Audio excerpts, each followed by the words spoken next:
Bonjour à tous.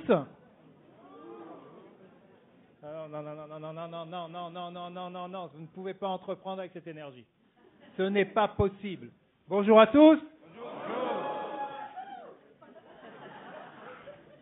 Nous avons donc notre futur millionnaire là dans la salle. Super. Alors, je vais me présenter à vous dans quelques instants, mais avant de me présenter à vous, je vais vous présenter la thématique et puis je vais vous faire bosser. On va commencer par ça. Alors, thématique, qu'est-ce qui est, quelqu'un sait, vous savez lire? Oui. Qu'est-ce qui est écrit? Entrepreneuriale. Les 7 règles d'or de la vraie réussite entrepreneuriale. Génial. Alors, qu'est-ce que vous aimeriez retirer de cet échange? Les 7, les règles d'or, la réussite, la vraie, un peu tous les mots. Alors, on va commencer par vous faire bosser, ou je vais commencer par vous faire bosser entre vous. Vous allez travailler avec votre voisin. On va commencer par cela. Je vois qu'il y a des gens qui me regardent avec un œil. Si on m'avait dit, je ne serais pas rentré. Hein? Et avec votre voisin, donc choisissez une personne. Donc chacun a trouvé son binôme. Vous avez voilà. Chacun a trouvé son voisin. Ne commencez pas tout de suite. Il y a un petit chrono. Et ce qu'on va vous demander de faire, c'est chacun en 2 minutes. Donc une première personne va parler à son voisin pendant 2 minutes et va présenter son projet entrepreneurial, qu'il soit abouti ou qu'il ne soit pas abouti. Ses envies, ses désirs, pourquoi est-ce qu'elle se trouve à l'intérieur de cette salle, ce que vous voulez, mais quelque part, il faut que ce soit lié à votre projet entrepreneurial. Et après, donc 2 minutes d'une personne vers l'autre, et puis après, on passera à l'autre personne et je vous dirai à quel moment. Ça vous va? Oui? Ok. Donc, c'est parti.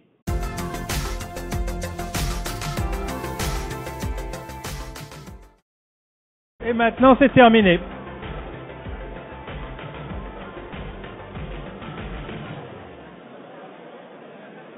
La musique n'est pas assez forte et personne ne s'arrête. C'est terrible, mais qu'est-ce que je vis comme moment? C'est terrible. Bon. Alors maintenant, je vais me présenter à vous. Ce matin, je me disais, mais je suis beau, hein, là. Alors, je précise, c'est vraiment moi. Hein? Alors, ce matin, avant de venir, je me disais, mais en quoi suis-je cohérent par rapport au sujet? Parce que le sujet, les réussites entrepreneuriales, est-ce que vraiment j'ai réussi? Est-ce que j'ai vraiment entrepris? Alors j'ai commencé à me dire, qu'ai-je fait ces 15 dernières années? Alors, j'ai soit participé, soit créé une agence de communication, un magalogue, une société de conseil en stratégie, un cabinet d'expertise comptable, une société de marketing digital, une société de formation, une franchise de coaching d'affaires, une société de location de voitures, une société d'aide au cabinet de recrutement, une imprimerie 3D, des conseils en change management, du coaching sportif, un centre d'affaires et mon activité principale qui est BNI, réseau d'affaires qui accompagne un peu plus de 20 000 entrepreneurs. Donc je me suis dit, j'ai peut-être une certaine expérience, c'est normal hein, vu mon âge, mais une certaine expérience pour un sujet comme celui-ci. Alors, je vais donc partager avec vous quelques-uns des enseignements. D'abord, regard, qu'est-ce qu'un entrepreneur? Grand silence. Mais qu'est-ce donc qu'un entrepreneur? Il y a quelque temps, j'écoutais BFM Radio.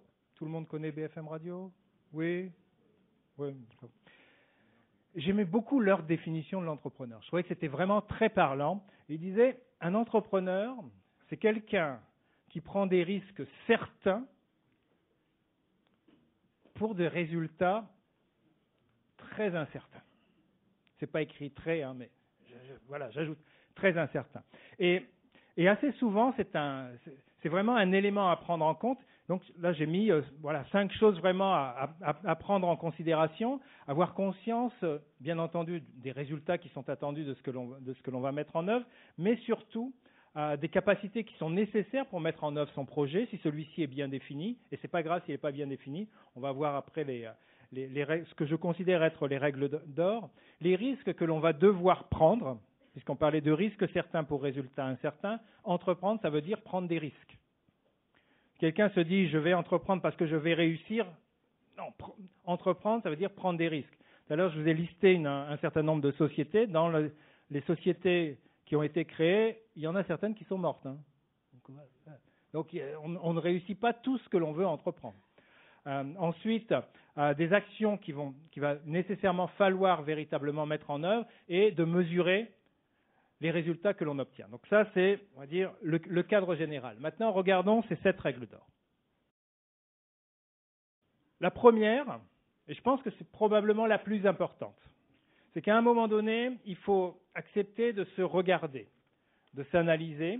Alors, on peut le faire avec son entourage, on peut le faire avec soi-même, en discutant avec soi-même, on peut le faire en demandant aux gens que l'on connaît, on peut le faire, et moi c'est ce que j'ai fait lorsque j'ai commencé à entreprendre avec les cabinets de ceux qui font les analyses sur qui on est, notre parcours et tout ça.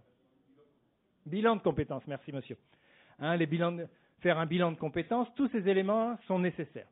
Préalablement à tout projet entrepreneurial, il faut véritablement se regarder, se connaître, s'analyser, savoir ce que l'on est capable de faire, ce que l'on n'est pas capable de faire, ce que l'on a envie de faire et ce que l'on n'a pas envie de faire. Parce que parfois, on regarde le projet entrepreneurial en se disant « le secteur me plaît, le secteur est porteur ».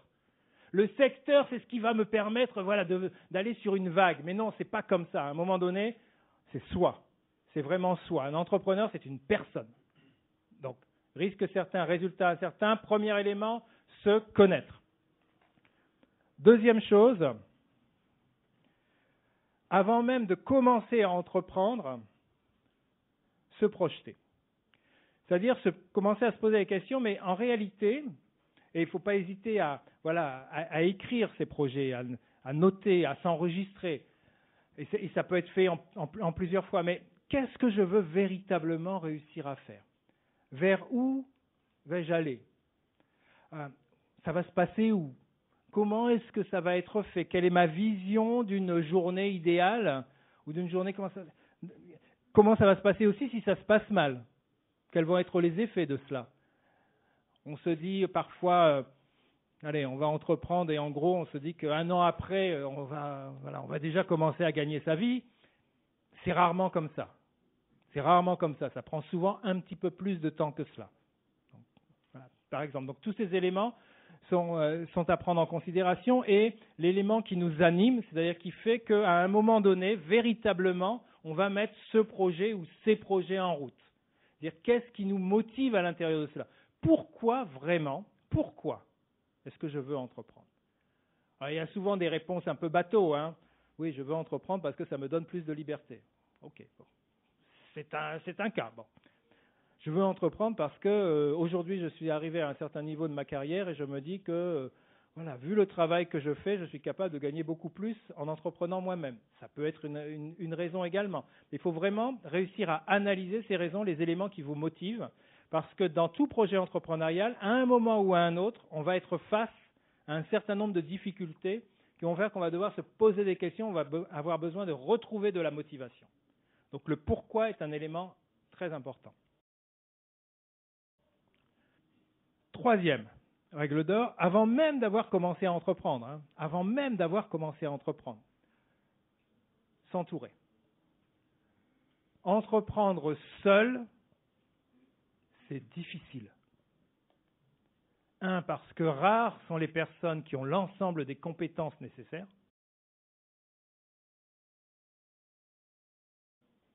Mais c'est rare. En même temps, les compétences juridiques, les compétences financières, de gestion comptable, les compétences sur le métier, sur le marché, sur le marketing, sur la communication, tous ces éléments-là, il faut réussir à s'entourer. Et on a aussi besoin d'avoir des personnes qui critiquent quelque part notre projet.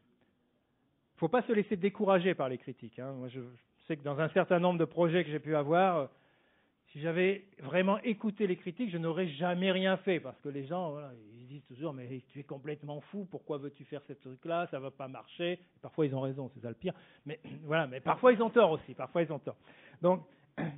Mais les critiques sont importantes. Parce que autrement, si on n'a pas ce côté-là, on ne se remet pas véritablement en question.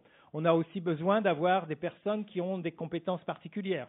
Donc ça, c'est tous les conseils que l'on peut obtenir, soit de personnes qui ont déjà entreprise. Donc comme vous en avez certains, qui a déjà entrepris à l'intérieur de cette salle? Donc une minorité d'entrepreneurs. Regardez-les bien, les gens qui ont les bras levés. À la fin, allez les voir, posez-leur des questions, parce qu'ils ont vécu des choses que vous n'avez pas encore vécues et que j'espère que vous vivrez. Parce que, bon, je le dirai un peu à la fin, mais malgré tout, rien n'est plus beau que d'entreprendre. Rien n'est plus beau que d'entreprendre. Je vais me permettre de boire un petit peu d'eau.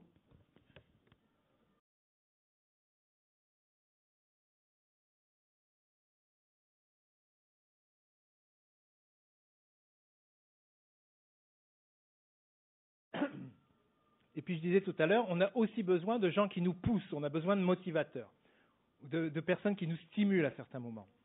Il est difficile de toujours garder le momentum, de toujours garder cette énergie qui est indispensable à la réussite. À un moment donné, motiver, ça veut dire se mettre en mouvement quelque part.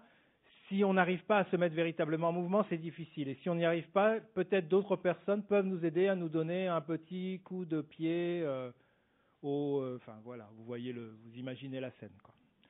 Et puis ensuite, des challengers. On a besoin de personnes qui nous poussent à réfléchir plus loin, à oser penser plus loin.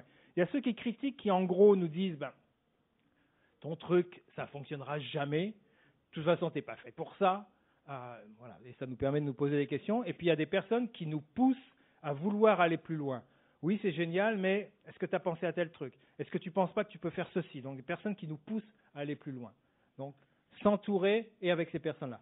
Et quand on a fait ces 3 premières étapes, donc se connaître, vraiment se connaître par rapport à ce projet, ensuite se projeter, donc réussir à voir là où on veut véritablement aller, et ensuite, quand on est entouré, à ce moment-là, on peut vraiment se dire, là on va y aller. Là on va y aller, et là la première des choses, c'est vraiment de se reposer la question. De se reposer la question et de ne pas avoir honte de dire non aussi. C'est pas grave de ne pas entreprendre maintenant. C'est même pas grave de ne pas entreprendre du tout. Tout le monde n'est pas fait pour ça. Tout le monde n'en a pas véritablement envie. On s'est posé un certain nombre de questions et là, il faut vraiment valider si l'on veut. Et pour savoir si l'on veut, il faut aussi intégrer des personnes. On parlait tout à l'heure de prendre des risques certains. Premier élément dans lequel on prend un risque, entreprendre, ça demande souvent, alors parfois ça peut être différent, mais dans la plupart du temps, je crois que le temps légal de travail en France, c'est quoi? C'est 35 heures? C'est par semaine? C'est ça? D'accord. Par mois pour certains, c'est ça? D'accord. Par an pour d'autres? Oh là là, quelle chance vous avez, madame, quelle chance vous avez. Quand vous commencez à entreprendre, ça va être tout de suite 50, 60. Et souvent, dans les débuts, on y passe ses week-ends, ses soirées, et on est là avec l'ordinateur, devant son conjoint, en train de faire ses petits tableaux, de regarder son truc, de voir le site qu'on est en train de mettre en ligne. Voilà, il faut que la famille accepte ces éléments-là. Donc, on prend un risque aussi par rapport à la famille, donc il faut l'analyser. On prend naturellement des risques financiers. Parce qu'entreprendre, ça ne veut pas dire toujours réussir. On parlait tout à l'heure de risque. Non, normalement, là, vous devriez... Je l'ai dit déjà 5 fois, donc risque pour des résultats. Merci. On va dire que ce côté de la salle, c'est certain. Là, vous êtes incertain. On l'utilisera peut-être tout à l'heure, parce qu'on reviendra souvent sur cet élément-là. Donc, et il y a aussi un élément, en tout cas, que moi j'ai vécu, parce qu'avant je travaillais pour des sociétés qualifiées de connues, ce qu'on appelle des grands groupes. Quand on travaille dans un grand groupe, on a une existence déjà à travers le groupe dans lequel on travaille. Qu'est-ce que tu fais dans la vie? Je travaille à la SNCF. Ah, donc ça donne un cadre. Voilà. Pas forcément le meilleur, c'est ça que vous voulez dire? Non, mais franchement, le train est indispensable à notre vie, madame. C'est bien la SNCF, c'est bien la SNCF de toute... Il y a oui, c'est ça, oui, go, oui. Voilà. Mais voilà, on a tout de suite une étiquette sociale par rapport à cela. Il y a tout de suite une étiquette qui se fait. On a un environnement social qui existe. On a des collègues de travail, on a des patrons, on a des séminaires où on va. Il y a tous ces éléments qui font qu'on existe socialement à l'intérieur de ce cadre-là. Quand on commence à entreprendre, et souvent au début, le plus souvent on entreprend petit, il est rare les personnes qui commencent à entreprendre en embauchant 100 personnes tout de suite. Généralement, ça commence par soi-même. Il faut déjà réussir à se payer. Et donc, quand on arrive à ce cadre-là, quelque part, on prend aussi un risque social. Et tous ces éléments-là, il faut les analyser et voir est-ce que ça nous correspond. Est-ce que vraiment on va être capable de vivre ces éléments-là? Est-ce qu'on vraiment on va être capable de traverser ces risques pour des résultats? Un certain a l'air quand même plus fort que certains. C'est peut-être problématique. J'espère que ça va s'inverser tout à l'heure. Donc, 5e élément par rapport à tout projet entrepreneurial. Donc, si on a vraiment validé, oui, je veux. Ma famille est d'accord. Je suis d'accord pour risquer ces éléments-là financièrement. Je suis d'accord pour m'éloigner de côté social que j'avais précédemment. Tous ces éléments-là, oui, je suis en phase. À ce moment-là, maintenant, il va falloir oser. Il va falloir oser. Parce que, voilà, il faut passer en mouvement. On parlera après tout à l'heure du mouvement, mais donc, pour pouvoir oser, il faut avoir une vision. Moi, ce que je recommande fortement, c'est ce que les anglo-saxons appellent le vision board. C'est-à-dire, c'est en gros un grand papier sur un mur où on met les éléments qui sont importants dans ce que l'on va entreprendre et en gros, on le voit tout le temps. Et on ne décolle jamais de ces éléments-là. On a la vision, on sait là où on veut aller et on ose y aller. Ensuite, je considère, dans ce que j'ai pu voir au cours de ma vie professionnelle, que souvent les projets entrepreneuriaux où il n'y a pas trop de filets fonctionnent mieux que les projets entrepreneuriaux où on a un filet bien épais. Ce que j'entends par filet, c'est par exemple, je me mets en disponibilité pendant 1 an pour pouvoir entreprendre quelque chose. On a plus de chances de ne pas aller au bout que quand on dit, ok, je vous file madame, ou aujourd'hui on est plutôt dans la négo, je quitte véritablement là où j'en étais, et là maintenant je me jette. Et je me jette et j'ai pas de filet. Et j'y vais. Quand il n'y a pas de filet, souvent on y arrive. La plupart des gens qui entreprennent réussissent. Parce que ça aussi, c'est un élément qu'il faut quand même avoir en tête. La plupart des personnes que j'ai connues qui ont décidé à un moment donné d'entreprendre, ça peut être entreprendre ou racheter une entreprise. Les deux cas peuvent être possibles. Mais la plupart des personnes que je connais qui ont été dans ce cas de figure, ils ont réussi. Il y en a très peu qui sont ensuite revenus à une situation où ils ont dit, oui, je lâche en cours de route. Donc la plupart du temps, on réussit. Simplement, ça demande des efforts, ça demande un peu de temps avant d'arriver au niveau où on aimerait arriver. Et une chose vraiment que je vous recommande fortement, c'est le jour où vous avez vraiment décidé d'entreprendre, ne le cachez pas, parlez-en à tout le monde. De telle sorte que, en gros, si vous n'y arrivez pas, c'est la honte. Ben oui. Ça motive aussi la crainte de la honte. Et franchement, ça fonctionne bien. Ça fonctionne bien. On sait que, voilà, on n'a pas de filet, tout le monde le sait, on y arrive, on en parle, on y va, tout le monde autour de soi est au courant, voilà, on ne peut pas échouer. On en a parlé aux enfants, pour moi ça va être papa, pour vous ça sera peut-être maman. Oui, papa a décidé de faire ceci, papa, ah oui, papa, c'est bien. Et puis après, si papa il réussit pas, papa il a honte, donc il va réussir. Forcément, il va réussir. Donc voilà, osez et surtout parlez-en, ayez une bonne vision de ce que vous allez entreprendre. Et si c'est possible, si vous avez suffisamment de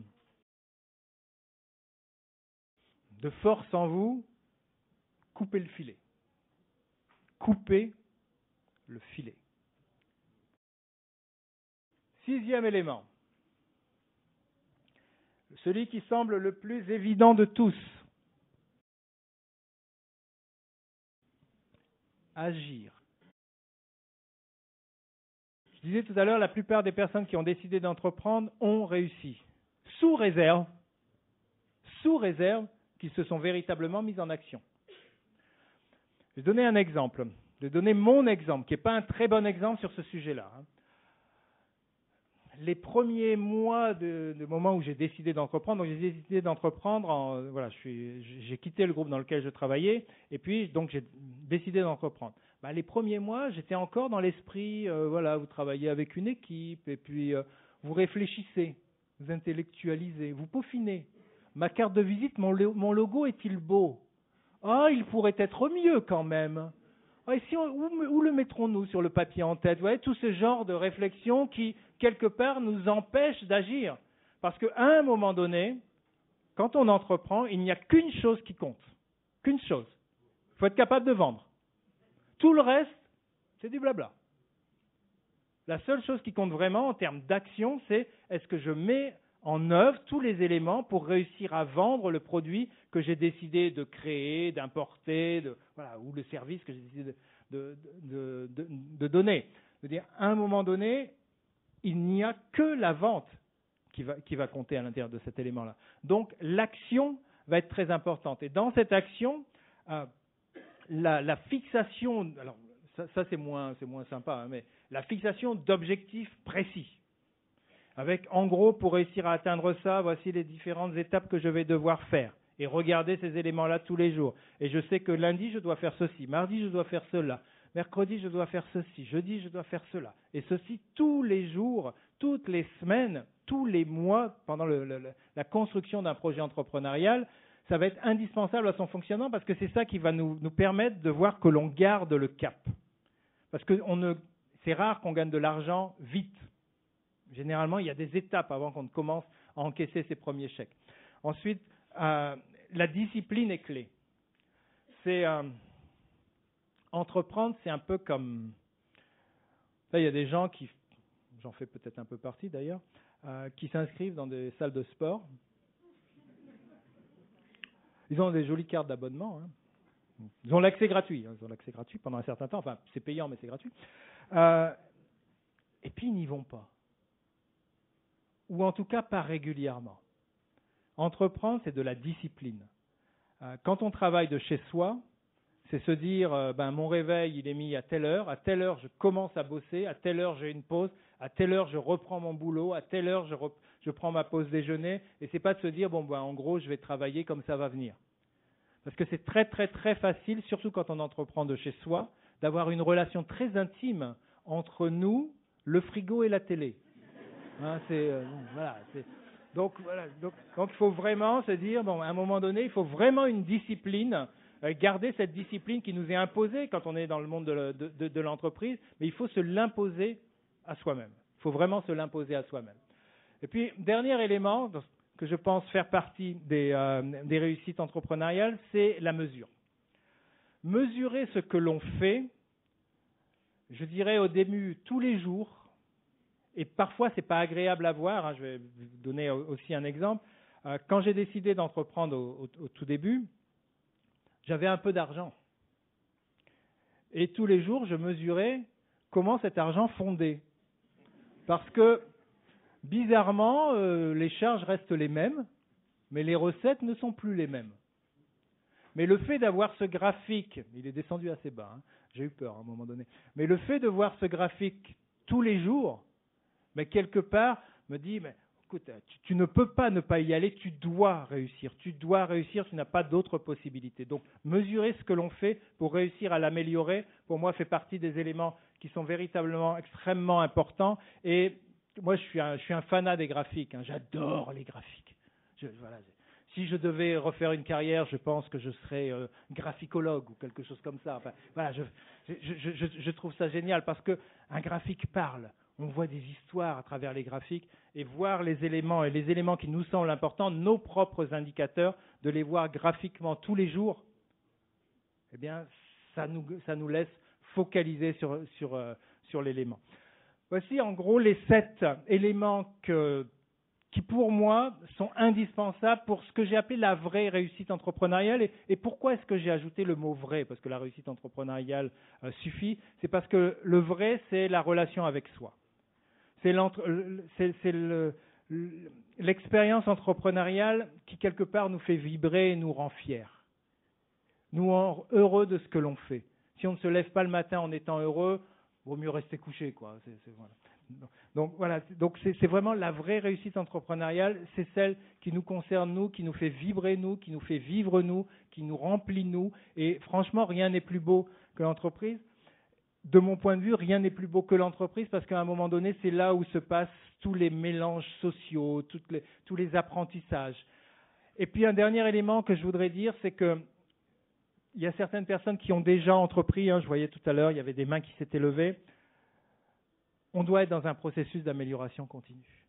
Amélioration continue de soi, de l'entreprise, des structures, des personnes qui y sont, des chiffres d'affaires. Une entreprise, on ne peut pas créer quelque chose, enfin de mon point de vue en tout cas, on ne peut pas créer quelque chose, arriver à un stade et se dire, eh bien on va garder ce stade. On est sur un, voilà. Non, il faut continuer à avancer, il faut continuer à s'améliorer, et ceci d'une manière continue et sans arrêt. Et puis, donc cette petite phrase que vous pouvez voir, qui fait dire, en gros, si vraiment on a envie, mais il faut vraiment valider que l'on en ait envie, mais si vraiment on a envie, il faut faire. Il faut faire, rien n'est pire dans la vie que de se regarder en arrière et de se dire « si j'avais su, si j'avais su, si j'avais osé ». Donc voilà les éléments que je voulais partager avec vous. On va avoir quelques minutes pour quelques questions. Avant, je vous dirais, donc je disais tout à l'heure que mon activité principale, c'est BNI. BNI, ça veut dire Business Network International. C'est un réseau de recommandations d'affaires donc qui accompagne les entrepreneurs dans le développement de leur vente par la mise en commun de leur réseau. Donc, suivez-nous sur les réseaux sociaux. Ça ne vient pas de moi parce que moi, je ne vais pas sur les réseaux sociaux, mais ça vient des personnes qui sont plus jeunes à l'intérieur de l'entreprise. Ils ont dit, il faut écrire « Suivez-moi sur les réseaux sociaux », sinon vous n'êtes pas dans le coup, quoi. Donc voilà, donc je dis « Suivez-moi sur les réseaux sociaux ». Voilà, c'est fait. Donc, est-ce qu'il y a quelqu'un qui a une question? Qui ose poser une question? J'ai de la place pour 7 questions. Parce que à chaque question, vous gagnez quelque chose. Ah, voilà, les mains se lèvent. Quand on gagne quelque chose, les mains se lèvent. Mais c'est terrible. Bonjour à tous.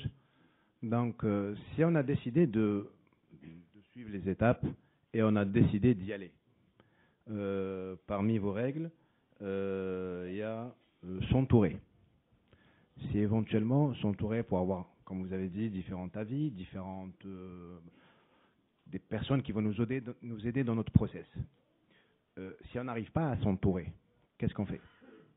Est-ce que ça veut dire par là qu'il faut carrément arrêter, abandonner Alors, je vais essayer d'y répondre. De mon point de vue, pour moi, dans la vie de manière générale, l'échec n'est pas une option, ça n'existe pas. C'est comme les enfants. Si les enfants s'étaient arrêtés quand ils étaient tombés, personne ne marcherait. On serait tous en train de ramper partout.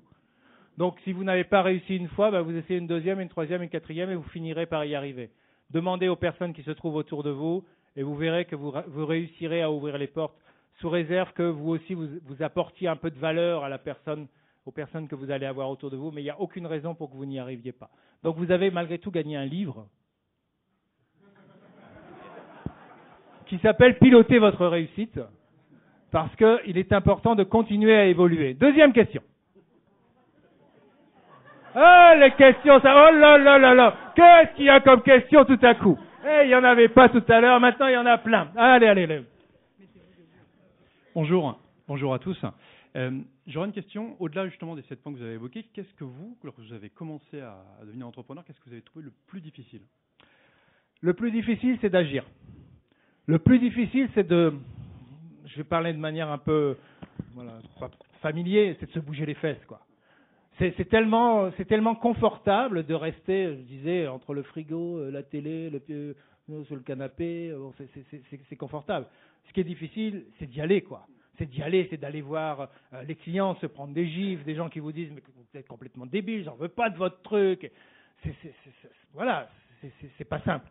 Voilà. Et donc, puisque vous avez eu une bonne question très intéressante, vous avez gagné réussir grâce au marketing de bouche à oreille. Extraordinaire pour trouver ses premiers clients. Alors, encore une petite question là-bas.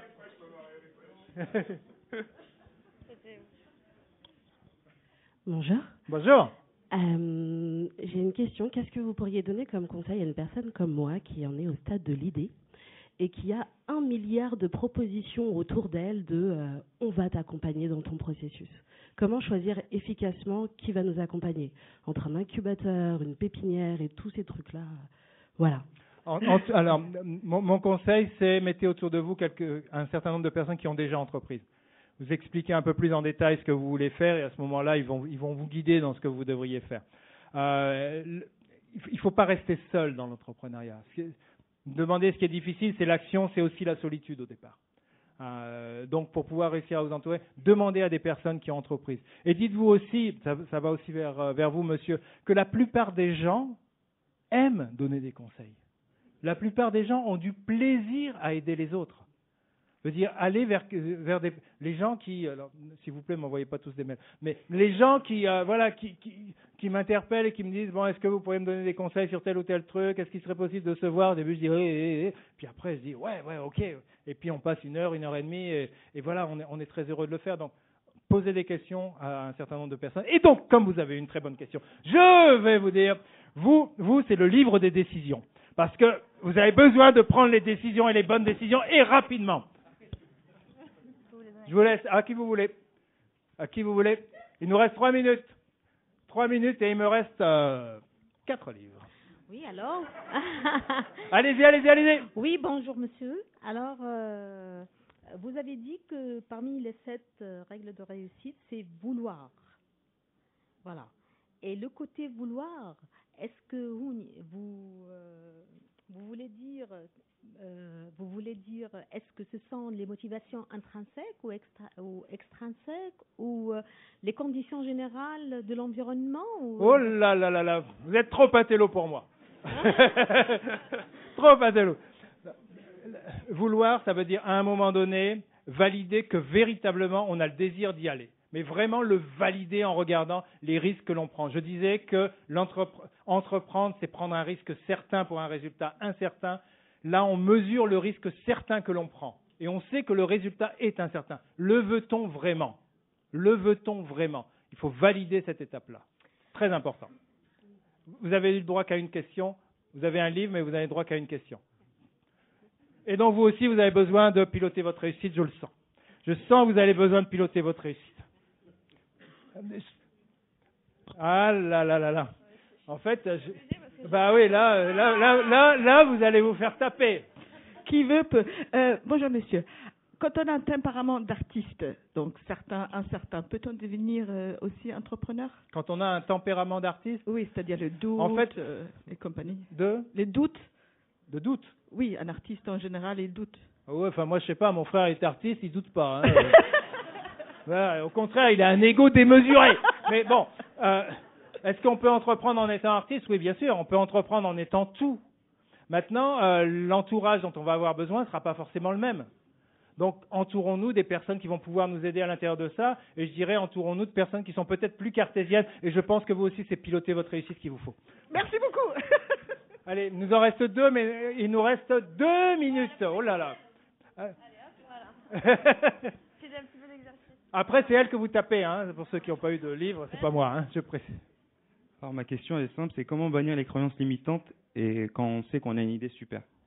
Comment bannir nos croyances limitantes. Vos propres croyances limitantes, en fait. Vos propres croyances? C'est ça, ouais. Bah, si vous savez que vous avez des croyances limitantes et qu'elles sont limitantes, ne les ayez pas. Je veux dire, enfin, à un moment donné, c'est... Parce qu'on peut être amené, quand on veut entreprendre, à douter de mais soi. c'est normal de douter. Parce que c'est pas... Mais c'est normal de douter. On n'a jamais entrepris, c'est pas évident, quoi. Mais même quand vous avez entrepris, forcément vous doutez. Mais enfin, à partir du moment où vous avez conscience de vos croyances limitantes, il faut juste les éliminer. Il faut juste les éliminer. Vous savez, et moi, je vais vous donner... Il est 11h15, normalement, je dois tout de suite sortir de la salle, je prends quand même encore 2 minutes. Normalement, je vais vous donner aussi piloter votre réussite. Normalement, je sais que moi, quand j'ai commencé à entreprendre, je vivais à l'étranger avant. Donc, je suis venu ici et on m'a dit, mais t'as pas de réseau, c'est difficile pour les personnes de couleur. Parce qu'apparemment, j'ai un peu de couleur, il paraît. Je suis même pas bien noir, j'ai de couleur. Bon, voilà.